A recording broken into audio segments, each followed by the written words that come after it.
ఈరోజు జిల్లా సమీకృత కలెక్టర్ కార్యాలయంలో అదనపు కలెక్టర్ ఫైజాన్ అహ్మద్ గారిని Kalamgudem education and youth welfare society జిల్లా శాఖ ఆధ్వర్యంలో ఒక వినతి పత్రం సమర్పించుకోవడం జరిగింది.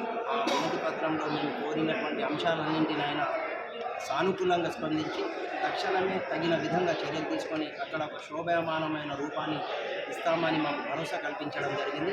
మేము మా కలాంగూడెం సొసైటీ తరఫున జిల్లా కలెక్టర్ గారికి అదేవిధంగా అదనపు కలెక్టర్ గారికి కృతజ్ఞత ధన్యవాదాలు తెలియజేస్తున్నాము.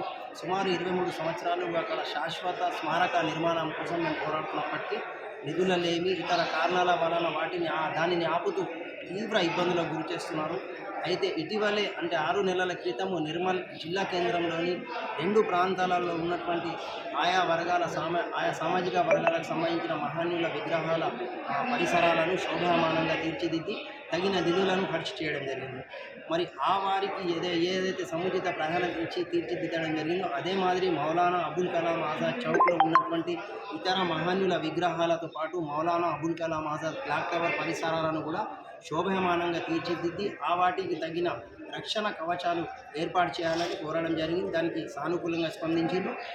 క్లాక్ టవర్ నిర్మాణ పనులు ఏవైతే నిలిచిపోయి ఉన్నాయో దాని మీద ప్రత్యేకంగా దృష్టి పెట్టి ఈ 6 నెలల కాలంలో దాన్ని పూరించడం జరుగుతుందని మాకు పక్కా భరోసా అదనపు కలెక్టర్ ఫైజాన్ అహ్మద్ గారు ఇవ్వడం జరిగింది. వారికి మేము మా కలాంగూడెం సొసైటీ తరఫున మరోమారు కృతజ్ఞత ధన్యవాదాలు తెలియజేస్తున్నాము. రెండోది, నవంబర్ 1 నుంచి 11 వరకు ప్రతి ఏడాది Kalamgudem educational and youth welfare society ఆధ్వర్యంలో మౌలానా అబుల్ కలాం ఆజాద్ వారి జయంతి వారోత్సవాలను నిర్వహించుకుంటున్నాం. దాంట్లో భాగంగానే మరోమారు ఈ తరహా వినతిని సమర్పించుకొని వారిని వేడుకోవడం జరిగింది.